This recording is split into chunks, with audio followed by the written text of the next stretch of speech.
And I'm Leo Swope, and as you can see, as we're going down the line, we try to bring in a vast, different background to what we want to do here. That's why we're asking, elect this whole slate in. We are here about education, top to bottom. Education is the most important part. And I don't know how many out here in 9th grade, did you know what you were going to do, and are you doing that now?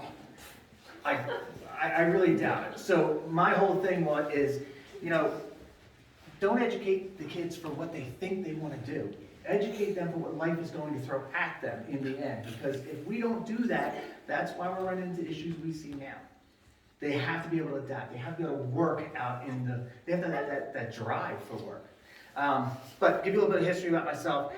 First of all, I have my bachelor's degree in education. Okay, so I went to be a teacher because I knew I could be creative and educate students and do that. What I'm hearing from teachers, they don't have the ability to do that because they have instructional facilitators, for example, that they have to pull all this data. The teachers have to collect all this data. Then they have to go into these meetings and they have to be, okay, this is what works, so you need to do this. Well, that takes away that creativity and the way they can teach. We need that. The kids must have that. The teachers, if you were a teacher, you would teach different than I would. And my teacher.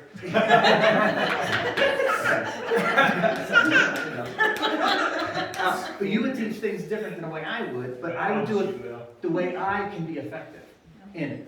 I worked so I took my degree and I worked in an area of kids with special needs. What I did is I didn't just have one school district I had to work with. Okay, here we had the county school district. We had multiple school districts in the county. I actually had to handle over 10 to 12 different school districts that we dealt with. And what we did is we looked for different ways that we could find to make them more streamlined in what the school districts do. We could save them money by providing a better service at a lower price. And any money that we would profit or make, we'd give back to the school districts. So I've been involved in a lot of different ways of saving districts money, and different ways of doing that I can bring forward to what we do here. So we have a problem coming up with being a teacher shortage, staff shortage, and it's not just the teachers. You have janitors, you have bus drivers. We have a lot that goes into educating our kids. And we have to take care of all that. Well, we can't do that if we're not fiscally responsible with the budget.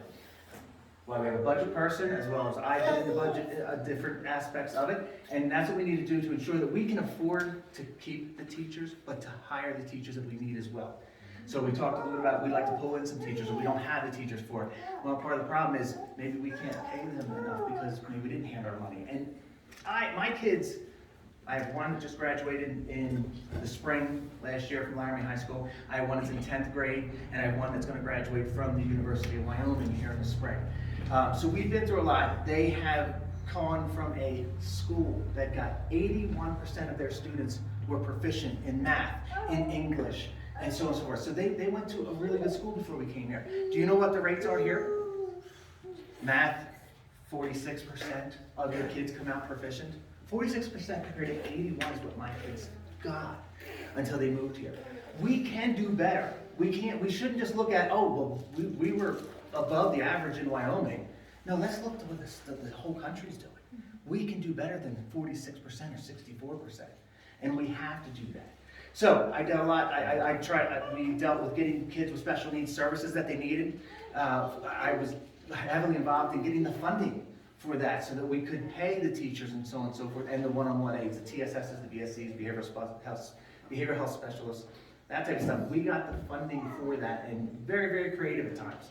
I've dealt with insurance companies, I've dealt with the county, different county governments, federal governments, you name it, we've dealt with it, and we've driven through that. When I say we, me, but so I also, now I do a little bit of database design, and I deal with medical manufacturers, people who build tables for offices, deal with eye doctors, I deal with cyber schools. We deal with what's called intermediate units, which deals with all those districts I talked about, school districts directly. So you name it, we deal with those companies, but we try to help, and what we do is consult, and then we take what they're doing in their factories or in their office, the HR department, so on and so forth, and we make it better, more streamlined using technology.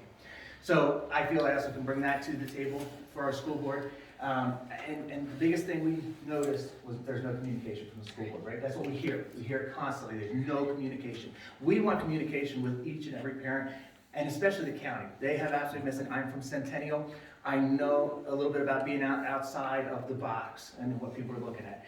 I want to be your voice for it. We all want to be your voice for it. It's not just me. Every single one person here also looks to that. If we're going to go back to the board that's there, I have a flyer here somewhere. It doesn't even mention parents in what they're looking at. Yeah, they talk about the students, and yes, they are the important. They're the crux of what we're trying to get through here. But we must talk to the parents. We must understand what they want, what they don't want. And we've got to listen to that. A couple of school board members, they have said that the parents should have no say in the reading material that's in the schools. And I'll show you the names of the people who have said that. But everybody is on with those people. They're running as a slate with those people, so they also believe it as well. They think the teachers and the librarians should absolutely, top to bottom, decision making on what is in the schools for your reading